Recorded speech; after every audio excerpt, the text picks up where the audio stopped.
আসসালামু আলাইকুম রহমতুল্লাহি আবরাকাতুহ। বাংলাদেশের মানচিত্র। আজকে ভূমিকম্প হয়েছে 5 দশমিক এর উপরে।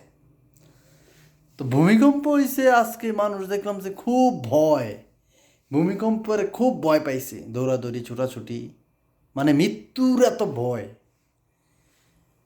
এই যে মৃত্যুর এত ভয়, মৃত্যু নিশ্চিত মনে হচ্ছে না, এখন মনে হচ্ছে যে না, মরণ মনে খুব কাছে।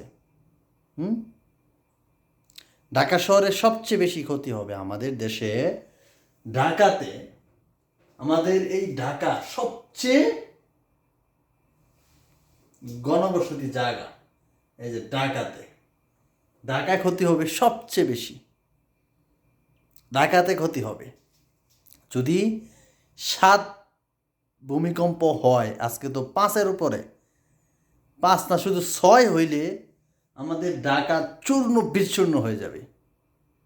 আইন মানি না, রাষ্ট্রের আইন মানি না, অনেক কিছু আছে আমাদের। আর এই ভূমিকম্প আসলে কাউ অগ্রিম বলতেও পারবে না, বা কোনো পদক্ষেপ নেওয়ারও কারও ক্ষমতা নেই। এই যে আজকে মানুষ বলে না, নেতাই বলে না আমি এই করে দিব, আমি তোমার এই করে দেব। 1 সেকেন্ডের ভূমিকম্পকে আটকানোর ক্ষমতা এই দুনিয়ার সৃষ্টিকর্তা কাউকে দেয় নাই। 1 সেকেন্ডের ভূমিকম্প, বিজ্ঞান এই 1000 বছর ধরে শুধু পরীক্ষা করছে যে কেমনে কি অগ্রিম কোনো বার্তা দেওয়া সম্ভব, হয়ে ওঠেনি আজও পর্যন্ত পারে নাই কেউ। কিসের ক্ষমতা, কিসের বড়াই?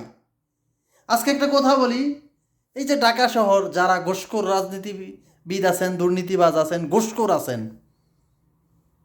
কি ভূমিকম্প আজকে কি আলাদাভাবে কাউকে বলছে যে তুমি তো সরকারি চাকরি করো, ঘুষ খাও, তোমার বাড়ি লড়বে না?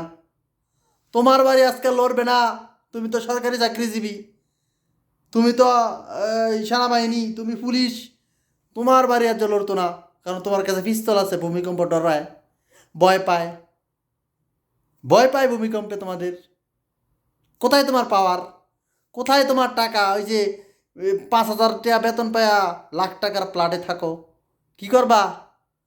ভূমিকম্পে লাড়া দিলে গরিব, ধনী আর সরকারি চাকরিজীবী কারু রক্ষা নাই। সময় আছে, ভালো হও। সময় আছে, দুর্নীতি বাদ দাও। সময় আছে, ঘুষখোর চাঁদাবাজি বাদ দাও।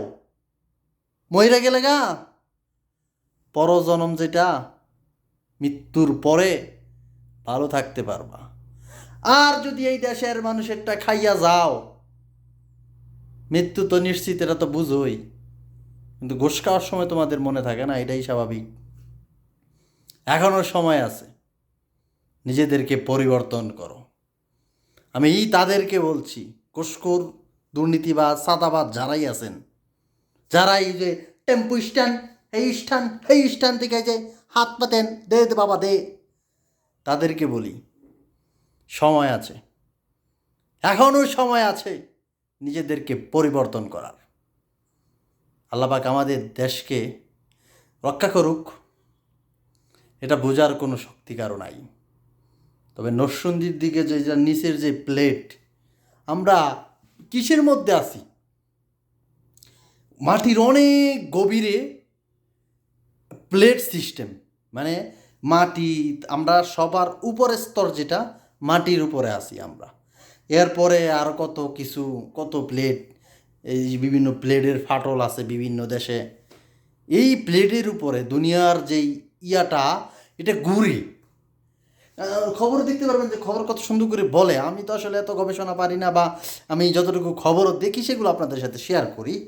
তো এই যে একটা জিনিস, যে এটা ঘুরে, এই প্লেটগুলো ঘর্ষণ খাইলে আমাদের যেই এই বঙ্গোপসাগরে ইয়া তৈরি হয়েছে না, ওইটা এই ভূমিকম্পের কারণে তৈরি হয়েছে।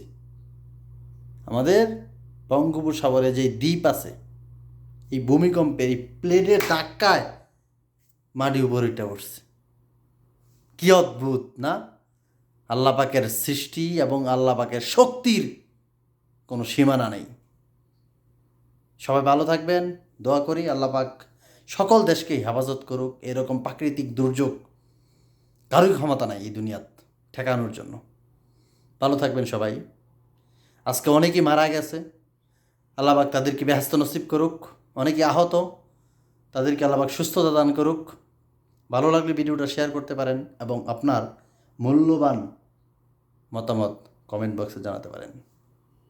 আসসালামু আলাইকুম ওয়া রাহমাতুল্লাহ।